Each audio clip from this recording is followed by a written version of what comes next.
As you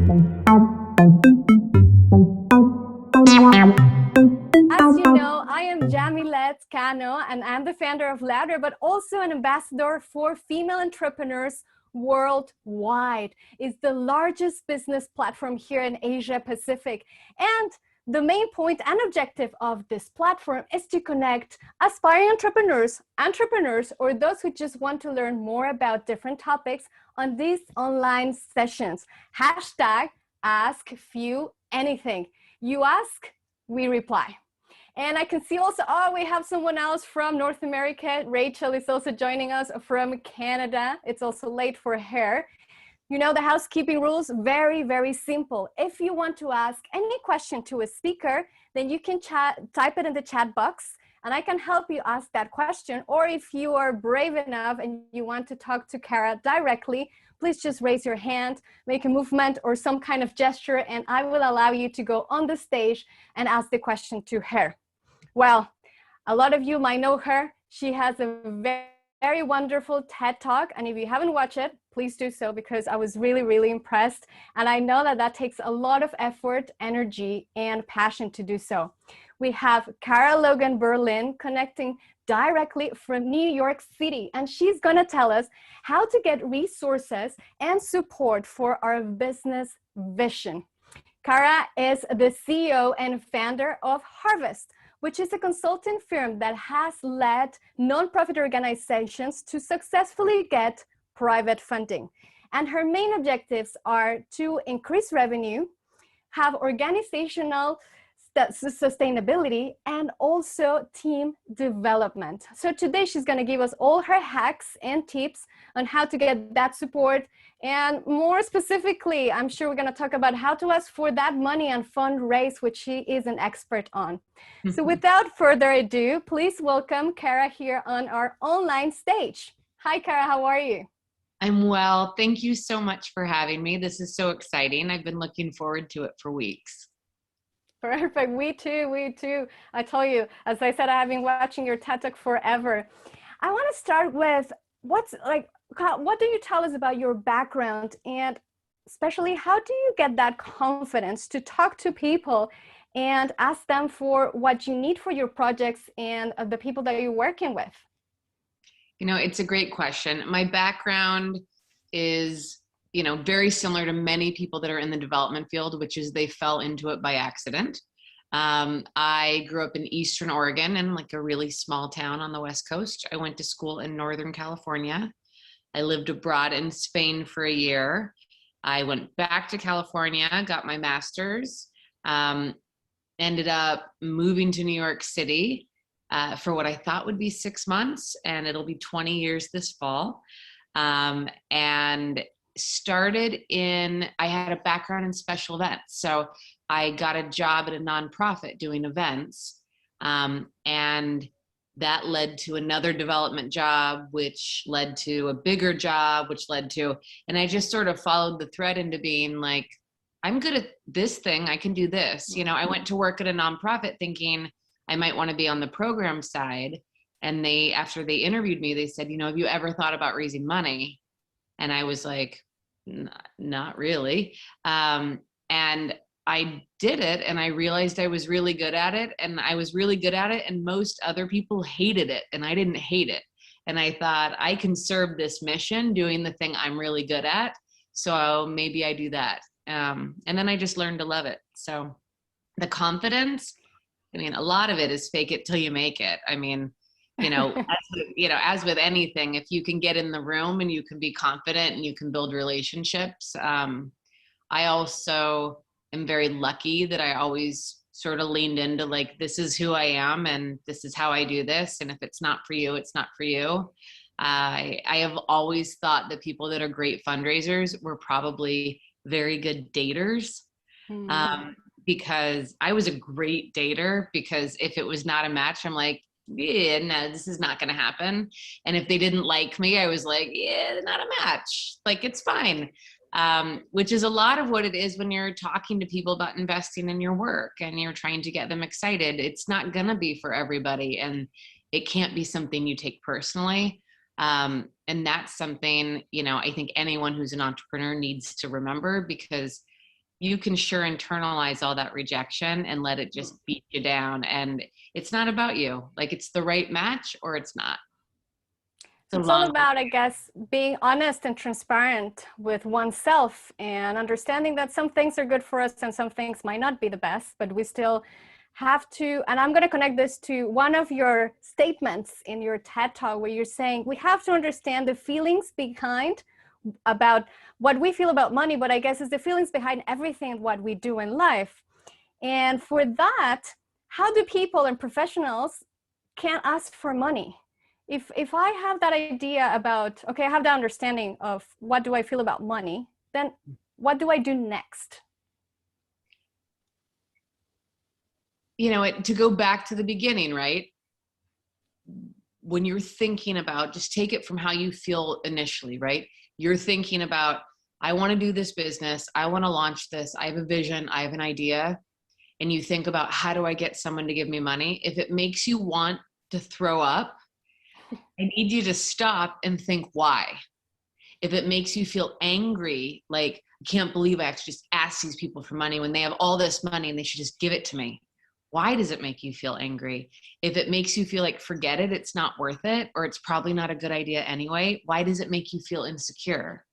So even just recognizing how it makes you feel and thinking about asking people to invest in something that you obviously really believe in and you obviously believe is a good idea, or you wouldn't be spending all your time and energy doing it. Why does giving that opportunity to other people make you feel any amount of unhappy, wonderful thing? Right? So if you can find what the root is and you can unpack it, and you can figure out how to work around it or how to get over it. But if you just keep hoping it will go away, it won't, because it's somehow packed in you. And in the same way that trauma is packed in us, your feelings about things are there. So you have to figure out how to deal with them so that then when you get in front of the right investor, it can be a clean slate of, listen, I do this incredible, amazing thing, or I'm trying to launch this company that is going to do X, Y, and Z, and this is why it matters. Any chance you want to hear more about it? Because that's it, right? It isn't, I've just met you, I'm going to ask you for money. It's, there's this great need in the world, and this is how I'm going to meet the need or fix it or change it. Do you want to learn more?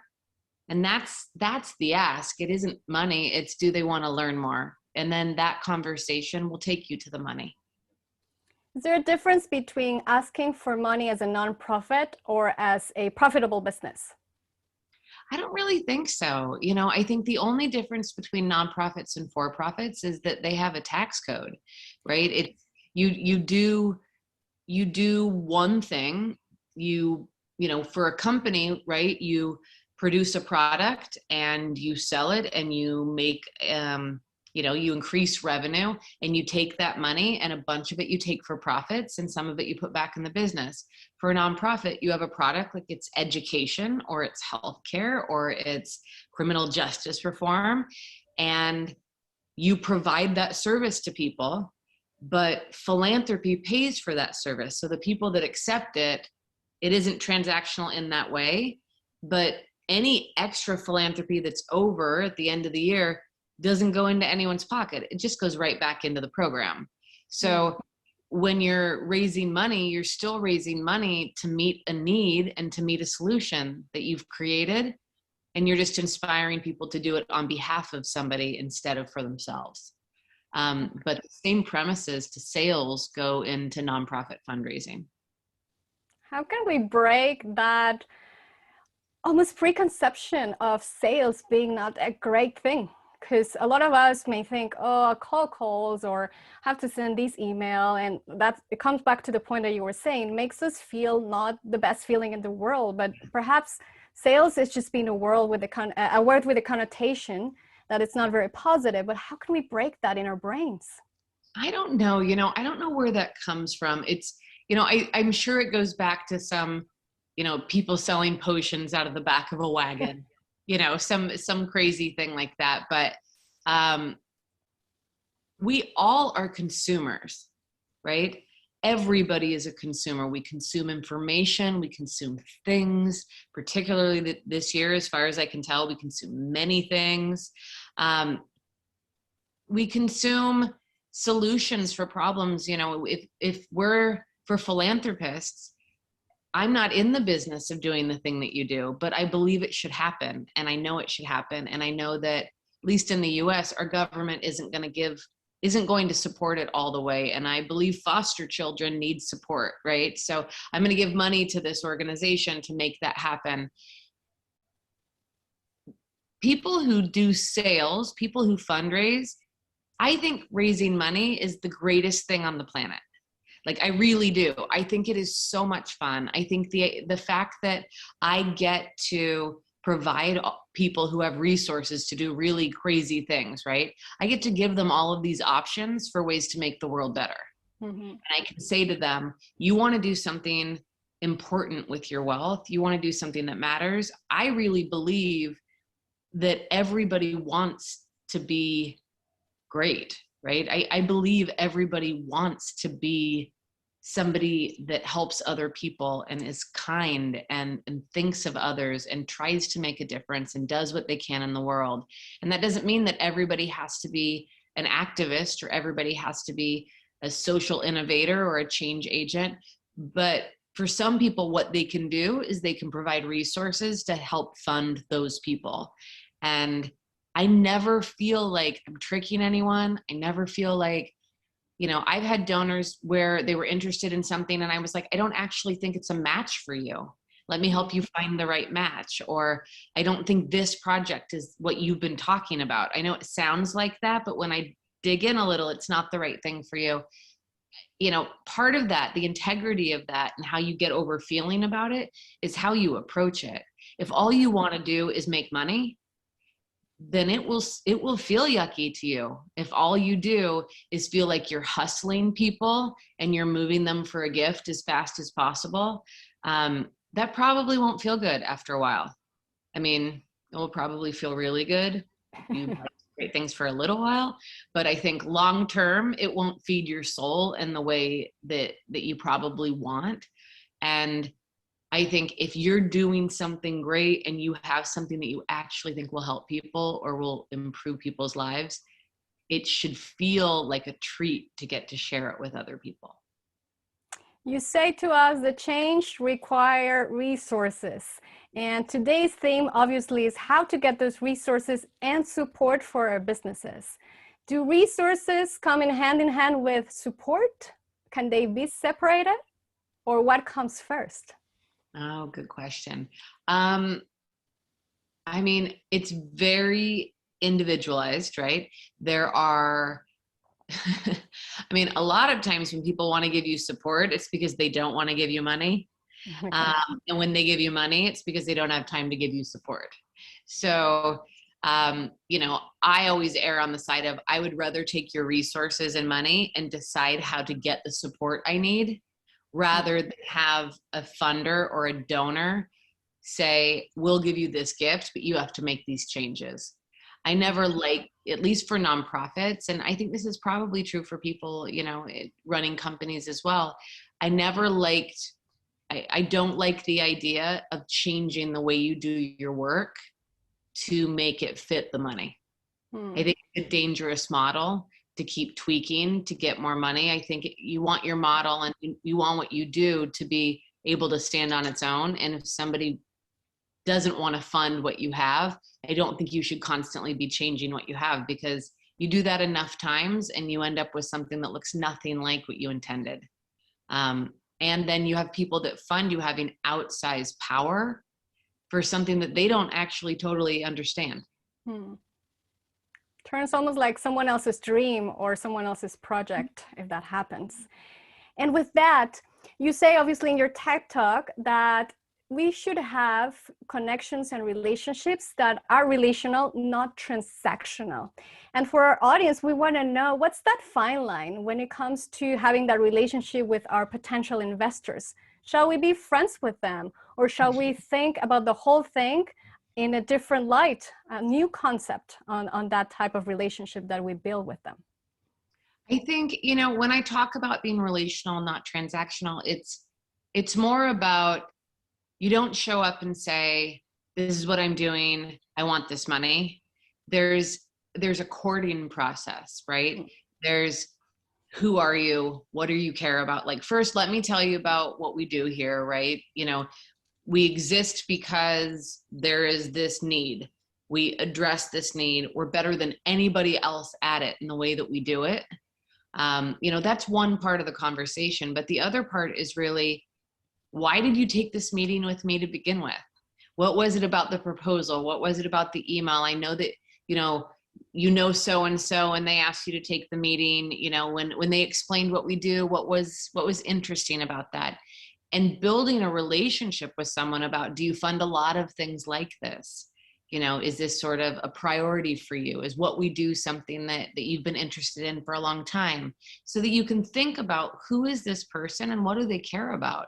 Why are they philanthropic at all? Or why are they investor at all? Why do they believe in impact investing? Why do they believe in social innovation? Why do they believe in any of these things? So you don't go into a meeting just launching into 10 minutes about your business plan. And at the end of it, they're like, okay, why don't you just leave that stuff with me? And you walk out and you think, I don't know how it went. And of course you don't know how it went because you talked the whole time. And you also don't know how it went because you didn't ask them, what do you think? Is this aligned with what you care about? You know, what is it about what I've shared that is maybe most interesting to you? Or would you want to learn more about? That's relational. That's trying to build a relationship with someone and talk to them. If you go in and you drop your business plan and then you head out the door, that's not relational. That felt very transactional to them. It felt like you showed up, you asked for it, and you popped on out. So now, being friends with donors, I certainly have a ton of donors that I consider friends. But there's a difference between having a mutual respect and being friends and going out and partying with people every night. Like, those are really different things. I think, when I was younger, I probably thought that, it was very normal to go out with donors a lot, because a lot of the young fundraisers I knew, that was something that they did all the time. But when once you get older, you're like, that's actually not how any of this business gets done. And the people that have time to go out with you every night are not the people that were going to give you money. So, I think you were also maybe out with the wrong donors. But I think it is important to be able to feel like you know them and they know you. And it's important to be able to say to people too, I always say to my donors, like out of the gate when I'm sharing things with them, listen, if this is not for you, just tell me. You're not going to hurt my feelings. My job is to share with you all the ways we can partner and all the different ways that we can do this work. If none of these are the right match for you, then they're not the right match. And if some of them are really not for you, tell me. I never want to hear about events again. I have no interest in tech stuff. I don't want to do anything. Like, they'll tell you, but you have to give them permission. People are so polite, which is really funny because lots of times they're not, but they don't want to hurt your feelings in what I consider to be a totally okay thing to decide. It's your money. If it's not for you, I once left a message for a donor and I said, listen, like after playing phone tag for months, I laughed on because I had met him before, but then he was just dodging my phone calls. And I finally said, listen, I'm literally paid to call you to see if you are interested in doing these things. If you don't want to do any of them, please just email me or call me and tell me I don't ever want to go to events, because I promise you, I will stop calling you. And I left my number and he called back and I picked up and he was laughing. He goes, I hate events. And I was like, great. I will never ask you about events again. Is it okay if I reach out around year end, for your gift? And he was like, absolutely. I was like, great.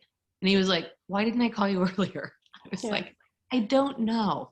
I don't. But, I think Friendships come from mutual, like real friendships, from mutual respect and common ground. So build a relationship and a friendship will come from that. Don't think the friendship is going to get you to money. Okay, that's very clear. Yeah, and there must be tiers of friendships, as you say. Some you want to go party with, and some you just have to accept that it's about the respect. You need to sound and look natural when you're asking for money or asking for anything. And you're saying that we need to show that we care and that we understand what the others care about.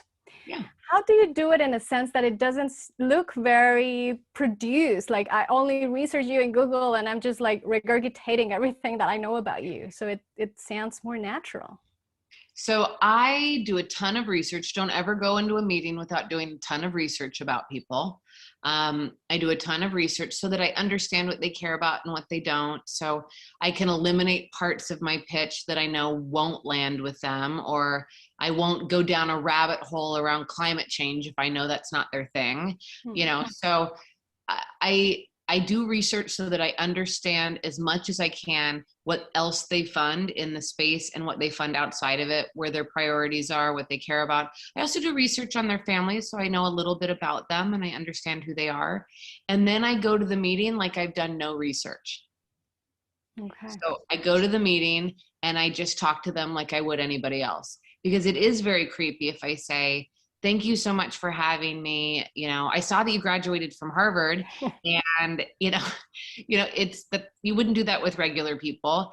I consider the research as a way, as like a service to them to be able to get us places faster without them feeling like they have to tell me their life story and without them feeling like I'm grilling them, right? So I can instead lead the witness a little bit in the conversation and say, as we talk about things, where are you from? Where did you grow up? I also share a lot about myself in donor meetings. Like I say, I'm from Eastern Oregon, and I say I went to school in California, and I say those things because people love to make connections, right? And so they'll say, oh, I went out to Oregon once. It was so beautiful in Portland. And I say, it is so beautiful in Portland. That is not where I am from.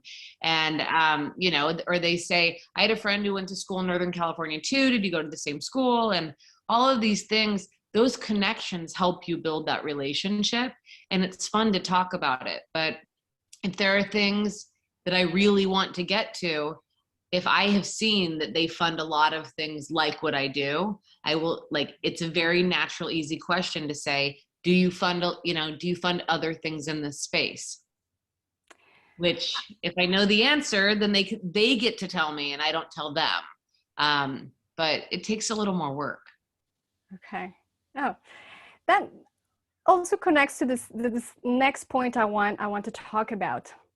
Us entrepreneurs, we always have that little hamster in our brain, right? We want to do everything. We want to show everybody what we do, all the services that I have, all the things that I can do for you. It's a little bit complex to tone down that energy and perhaps drive that we have when we go to meetings. And we once heard from another of our speakers before. She collaborates with big brands like Fendi, and she was saying, don't go to the meeting telling them that you know best and then you can do it better than what they want to do. And you also say that in your TED Talk, you need to listen. How do we find a balance between that hamster always wanting to run and the fact that we need to take a pause and perhaps listen more and don't think that our services or our ideas are the only ones? I think when you're talking to prospective funders, I think, my rule of thumb is generally to mirror whoever I'm meeting with. So if their energy is really brusque and really harsh and really quick and really, what do you want from me? Then, I had a donor once that I walked in his office and he said, Kara, what the F do you want? And I said, I want you to double your gift. And he goes, great, fine. He goes, are we good here? And I go, sure. And I walked out and I got in the hallway and my heart was beating so fast, right? Because I was like, what just happened? But, he was like, I have 4 minutes. What do you want? And I was like, okay, I want you to double your gift. That's the answer. And he was like, done. Are we good? Goodbye. And that isn't normally how I would do a donor meeting, right? So, and then you have other people that really want to talk, and they want to talk about why they're philanthropic or what they care about or how they grew up and how they think about this stuff. And they don't want you to ask for a gift for 4 or 5 meetings. And so you have to really, if you're serious about getting people to invest in you, you have to figure out where they are and meet them there. And you have to be able to tone yourself down to mirror their energy, because my natural energy will freak out like 80% of the general population. And I can't even drink coffee. So I think, I will walk in a room and I can assess pretty quickly where we're at, and then you meet them where they're at. And that doesn't mean that you have to be a phony. It just means there's no reason to blow the roof off the place. Like, it's okay to like get there and be a little bit slower. And, I also think your energy and enthusiasm, you can talk eloquently about what you're doing without coming off like a rah-rah girl too. So a lot of it is practicing your pitch and who you are with people and being able to shapeshift. Using a lot of tactical empathy, as you're saying, with that mirroring, and also being more open that we have to change our frequency from time to time. But then that could also hit our hearts very deeply when we get rejection. So how can we deal with rejection, which happens a lot when you're an entrepreneur, and I'm sure also a fundraiser? And also, how can we follow up with those that already have rejected us, and we perhaps want to build another relationship or offer them different ideas? And you're saying we have to get rid of our baggage, but also perhaps ask this very powerful question that you say, would you consider? I love would you consider. I talk about this in my TED Talk, but would you consider is, well, it does a couple of things, right? So the first thing it does is it's a much easier way to ask somebody for something with would you consider. It's much easier than will you give me? So would you consider gives you a much more natural ask, because I think that's the scariest part for people when they're asking for money is how do you actually say the words, will you give me $10,000? Like, that's not something we're used to saying, right? So you stumble over it, which makes it sound like you don't have confidence in the ask. So saying, would you consider investing $10,000? And then you wait. And if they say, oh, that's not what I was thinking, or that's not what I want to do, that, or that's a lot more than we were thinking, you say, well, what would you consider? So it gives you a second ask, which is really handy, because it also requires them to explain where they're at, as opposed to, we're not in position to do that right now, which is, which kind of puts an end to the conversation. Yeah. Now, with regards to your feelings around rejection, again, it's reframing, right? And it's saying, this is not about me. It's an opportunity, and it's either the right opportunity for them or it's not. And if it's not, it's not. It will be the right opportunity for someone. I just have to keep doing the work. And the other thing is, there are different levels of rejection, right? So there's, I won't take the meeting with you. That's, you're dead in the water. But if someone will meet with you and they will keep meeting with you, you see that with foundations and institutional funders a lot, and oftentimes corporate partners, they want to understand what's going on, and there's lots of layers to get to a gift for them. So maybe they'll meet with you for 3 or 4 years in a row and they still don't fund you. But if they're still meeting with you, they're trying to get you to a place where they feel confident about funding you. They're asking you all these questions to try to build you up. They're asking you for more information. They're asking you for more data points because they want to fund you. You're just not there yet. So you have to be able to say to yourself, they're still willing to talk about it. They're still willing to look at the prospectus. They're still willing to look at the new deck. They're still in it. They're not dead. It's when they say, we will never fund you, or, you know what, you're not a match, we're not even going to meet with you, or we're not looking at it, or we're not taking it. That's when it's truly rejection. But a lot of times I think people get we're not interested right now, and they go, okay, instead of, you know what, how do you feel if I, can I check back in 6 months? Are there things that we could do or think about before we come back? Yeah. Or, what feedback do you have? If we're not a match for you, could you give me a really honest feedback about both how we presented our work and the product? And people are actually, if you ask them, pretty good about giving it to you, and that will help you cut down on your rejections. Do you have a lot of experience with getting that feedback? Do you feel that people are really, really open, or there's more of them that they really don't want to give you that feedback? It really depends on the human, just like with people in your life, right? There are some people that will give you an honest answer, and there are other people that will never give you an honest answer if it might put them in a weird situation. A lot of it goes with the relationship building and how you ask. So if somebody says, listen, we're not going to go forward with the investment, and you say, why? Tell us what happened. That's a different thing. Or, do you mind giving us feedback? That might get you something. But if you say, I really appreciate it, and I appreciate the time, and I'd love to ask you, like, could you provide like 1 or 2 points of feedback for us?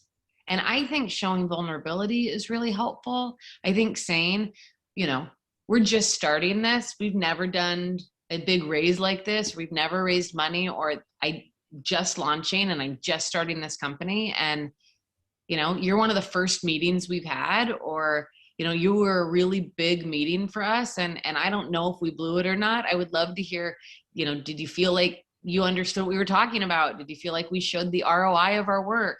Like, lead them a little bit to give them answers. But I think people respond to, we're trying to be better at this. Could you just give us something? And I think people want to be helpful, but you have to make it easy for them so that they don't feel like a jerk in doing it. To get more support for our businesses, you were mentioning just now, we have to take it not personally. Oh, as an entrepreneur, I guess that's very, very hard, because it all started with something that we believe in so passionately. Yeah. Can you give us any tips to surpass that personal level and feelings that we get in order to think, okay, yeah, it's all about my work. I have been building whatever service or product, but still I cannot take it to heart. Yeah. I mean, listen, I talk a big game. I feel everything. I've got a list of petty grievances. I've got a list of anyone that ever rejected me. It's practice, right? It's practice.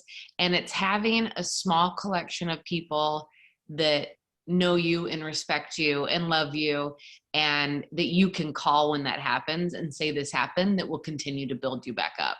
Mm-hmm. It's also when you have bad meetings, which you will have bad meetings. I mean, I have some of the craziest meetings you can ever imagine with people. I had one person, I went into a donor meeting with he and another colleague, and he just covered my face up the whole time and talked to the other person. Like, I have no idea why. For 40 minutes, he kept his arm up with my face covered. And I had to be like, this is totally normal. I've had, on the whole, I would say 98, 99% of the meetings I've had with donors have been amazing, and a handful of maybe 20 meetings that were not great. But I had another colleague or someone I worked with to call to be like, this meeting went off the rails and I don't totally know what happened. That can be like, yeah, sometimes it happens like that. Or sometimes it's not great, or it sounds like that person was not nice, or who cares if they're not aligned, or we don't want their money. You have to build yourself a network of people that help you keep your chin up, because when you're trying to build something, it's just rejection on top of big mountains to climb, on top of distraction, on top of all of these things. And you need people that are able to be like, just keep going. Just keep going. You need your cheerleaders, and that's why a community like this one, Female Entrepreneurs Worldwide, is just so great to have that access to support. What are the projects that you have been working on? I know you have very interesting and exciting projects. Oh, I do. My firm is a small firm, but small but mighty. But we get to work on a lot of really great projects. And the women that I have that work with me, my colleagues, every year we sit down and we talk about, you know, on top of kind of our regular clients, we talk about what work is important to us right now. So, you know, what clients we're working with. So, you know, we mainly do work in New York City as a team. So we work a lot with places like the Children's Aid Society and Good Shepherd Services that serve, you know, ballpark between 30 and 50,000 children and families in New York City. We also work right now, we work with the Legal Aid Society, and we work with Osborne Association, which is criminal justice reform. We are staffed on a sort of a massive project helping build the Obama Presidential Center, which is a $1.6 billion project to build the center in Chicago, which will be a hub for leadership development of leaders all around the world to go there. So basically, if you want to be a force for good in the world, you'll go to the Obama Presidential Center to learn how to do it, which is really fun. And it takes me to Chicago and DC, which are two great cities. And I like to travel. As a mom, I like a night in a hotel. And we do a lot of teaching and learning. We're launching a webinar series. And the big thing is we only work, and this is a good thing for entrepreneurs to remember, we only work with clients that are doing work that we're passionate about. And we only work with clients that are doing work in a way that we can get behind. I will never sell something that I don't believe in. And we're very careful on making sure that the work that they do is effective and above board and impactful and led with some, not just the data, but also the heart. So I think, you know, as entrepreneurs, when you think about what you do, there will be lots of opportunity for you to launch something or get behind something that looks like it's going to be successful. But if you don't buy into it and it isn't something you feel great about, it's really hard to love the work. And I can't imagine ever wanting to get up every day and spend 10 hours every day doing something that I don't love and doesn't bring me joy. So that's a big part of how we approach what we do. And I think it's important for entrepreneurs because there's always a quick way to make something big, but you know, you have one life. You might as well really love how you spend your time. And I'm sure that's how also you get long-lasting relationships that have supported you and given you resources the way that you need and you want. We know statistically that there's more male investors than female investors still in this day and age. What do you think we need to do in order to get more female to invest in different ideas and different projects, and also to close that gender gap in investment?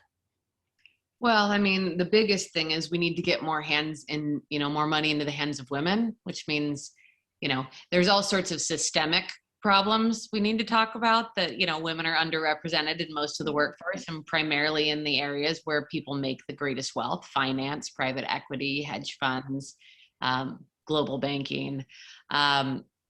So I think, you know, as that continues to change and evolve over time, we will have more women that have control over more money.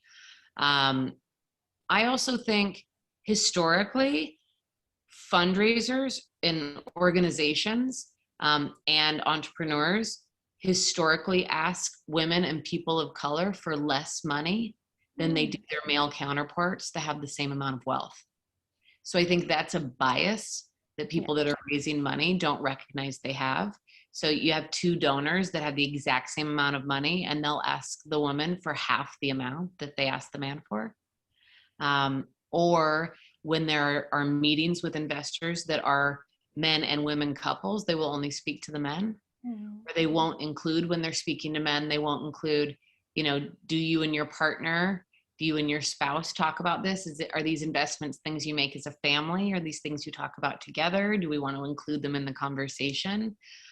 So on our side as fundraisers, we can continue to keep an eye on those things and push. And as, you know, as entrepreneurs looking to raise money, we can always be thinking about who are these people, and are we treating them the same way we treat everybody else?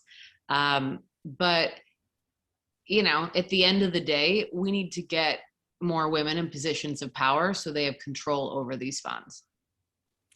Do we get less money too if we are asking for it as women? I don't think so. I think good fundraisers can figure out how to get the money. But, you know, I don't. I actually think, and this is just my own bias, I think there is, because the majority of wealth is held by men, I think oftentimes women have an easier time threading the needle with men because we are trained from such an early age to be accommodating, right? And to make it comfortable. Whereas I think if you have an alpha male that is used to running the room and being brusque like that, I think they have an easier time letting their guard down when they're not trying to be like the big man on campus in the meeting. But that's my own, you know, I don't think that's every fundraiser's experience at all. Like, I think that's my experience. But the bigger thing is the number one reason why people don't give is because they weren't asked directly. Like when you ask, they say, no one asked me.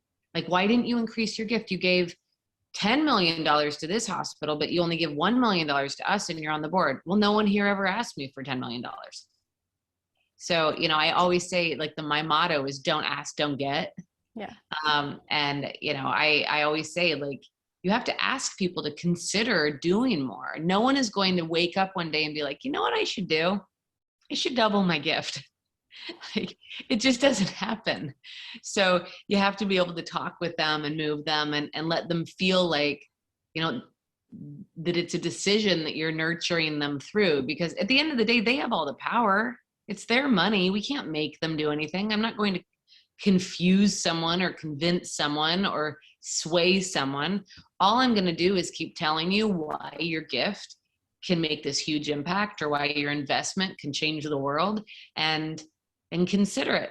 Think about it. We can help you do something extraordinary with your wealth. But it's up to you if you want to do it or not. And I think that takes a lot of pressure off the conversation. Yes, we are not trained to ask, unfortunately, but that's why we also have these platforms to learn how to ask for more. And what's the worst that could happen at the end of the day? They say you already have the no. Yeah, it's a no. It was a no if you didn't ask. So you might as well just ask and see what happens. I mean, and I also think it's okay to say, you know, sometimes it's, you know, it's good to couch things, right? To say, listen, I may be completely out of line on this, but, you know, would you consider investing blank? And, you know, is that the right number? Maybe that's not the right number. What do you think? You know, I think it's okay to let them know this is a conversation, and I want to talk through it together with what makes sense for you. You know, it all goes back to, like, fake it till you make it, right? Just be fearless in the process and know that, like, it might not work out, but that's okay.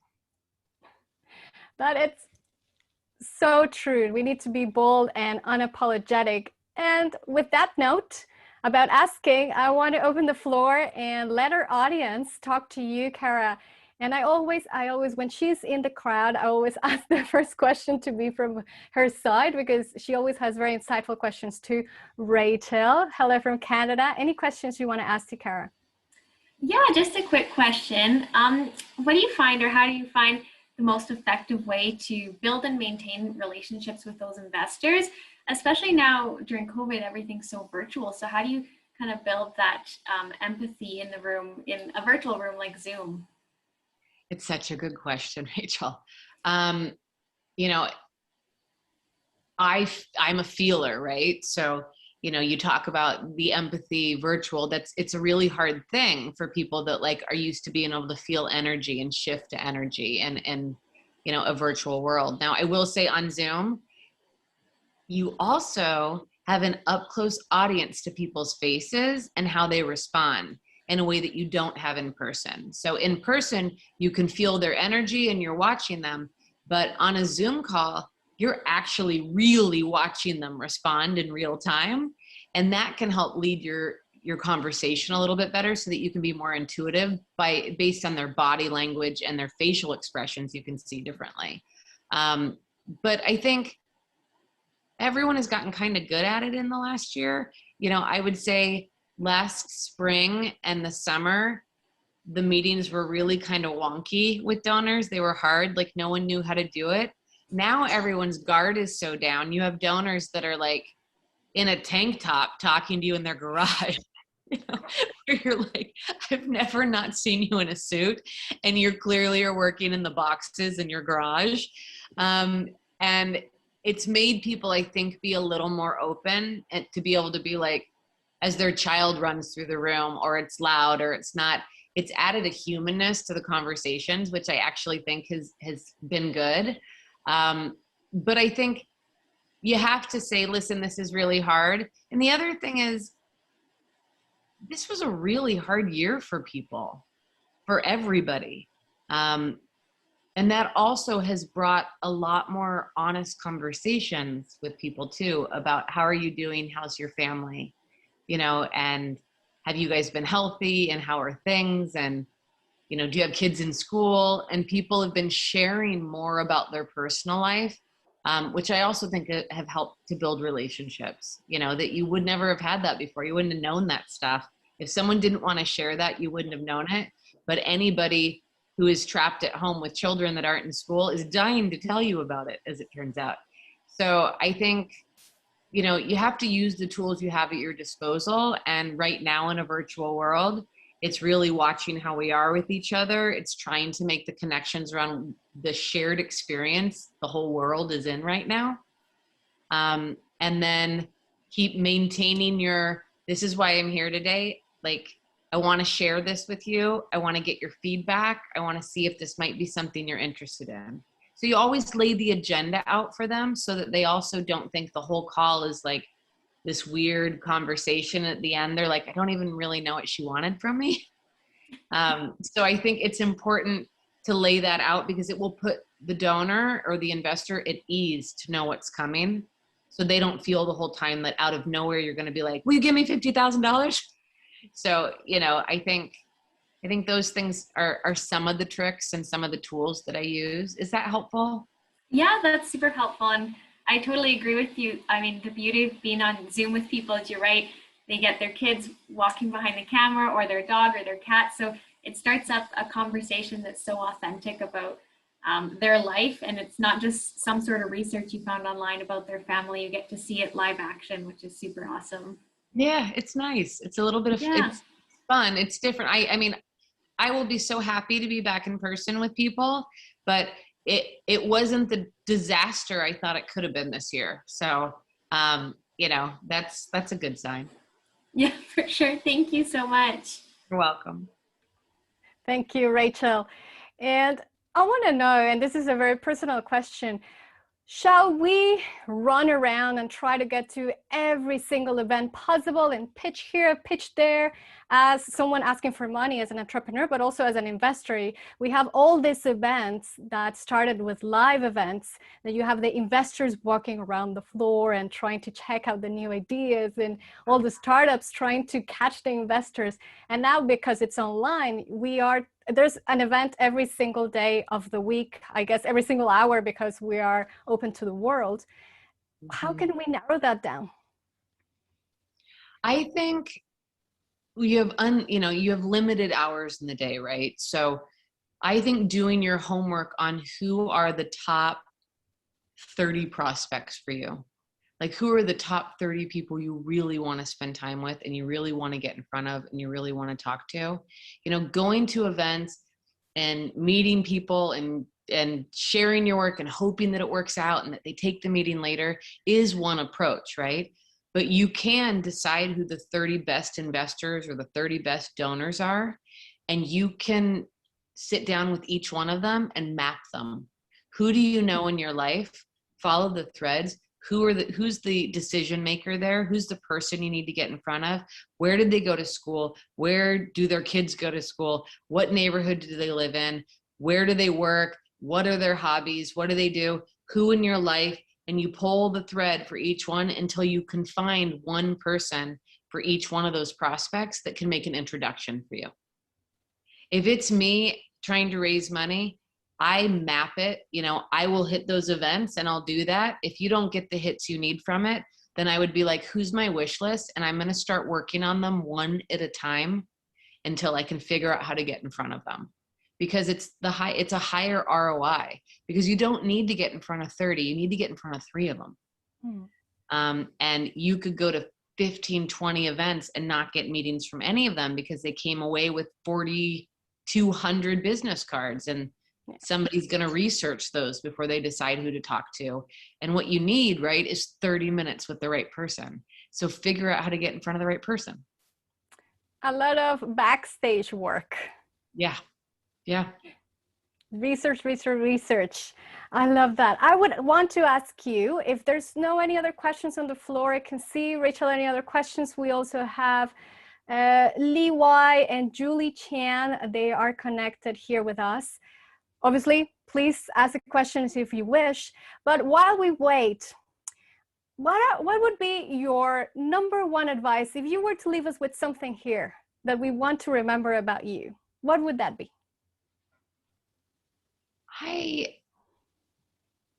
I hope that if doing this work and getting investors and making it happen and raising money, if you don't take joy from it, find a different job. If you don't take joy from doing it, it's not the right one for you. And that doesn't mean you can't add value. It doesn't mean you can't start at a startup. It doesn't mean you can't work in an amazing place. It doesn't mean all the things that you want to happen from this.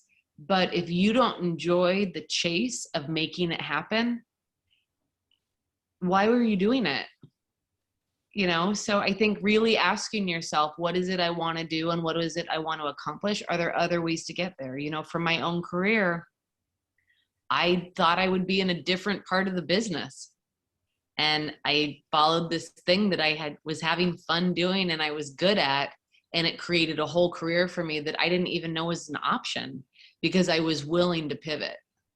And I was willing to try something new. And I was willing to be like, I mean, when I went into fundraising for nonprofits, I took a massive pay cut. It took me like 7 years to get back to what I was making before that.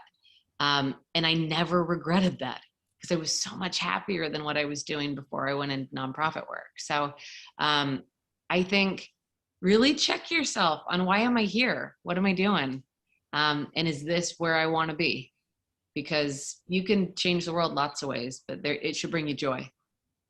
Can we delegate as a founder or business owner when we know that we are in the stage that we have to ask for money or funding, but perhaps it doesn't bring us joy, as you are saying? Can we delegate it? Absolutely. Absolutely. You know, usually you want your CEO to be your head fundraiser. Lots of CEOs and executive directors are very bad at it.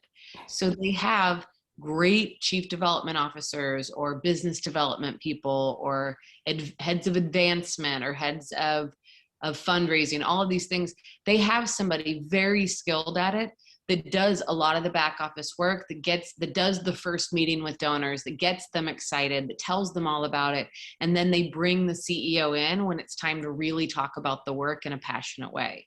Mm-hmm. So if you can find a great partner to do that with you, that can do the logistics and can move the donor and have the conversations and get them ready, that knows how to use an inspirational, transformational, bold leader that doesn't want to ask for money, you can tag team that. There's no reason why you can't, because they are going to fund because the CEO gives them confidence that this is a good investment, but they don't have to be the person that asks for money.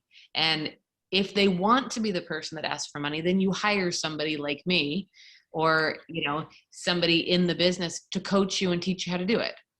Yeah. Right now I work with 5 different CEOs. Just around how you ask for money. It's not a natural skill. It's not a natural skill. You have to be taught how to do it or you're naturally good at it. And most people have to be taught how to do it. So if you recognize that that's a weakness and you want to learn how to do it, just get a coach. Have somebody walk you through and practice and do fake donor meetings with you and make you run through it and ask all the questions. And you don't have to do it forever. You'll do 6 months of coaching and you'll be ready to go forever. But don't think just because you're the boss, you should know how to do this. It's actually, as it turns out, a real job, fundraising. So it's like a whole profession. And it has best practices, and getting a little help is a good idea probably for everybody. Yeah, I'm sure you're also very busy. Connect, develop yourself. Don't be afraid. As you were saying, know your background, know your weaknesses, and also know your strengths. But most importantly, know what makes you feel and what gets you passionate about what you're doing.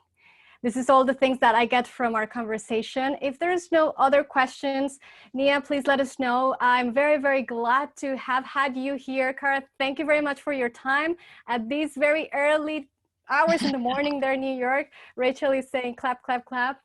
And hopefully we can see you soon again in our platform, online events or face-to-face. But remember, if you want to connect with Kara or get more resources, support, and connections and network, please contact our team and hashtag #AskFewAnything. You can go to the website, our IG, or any other social media platforms where you can connect with us.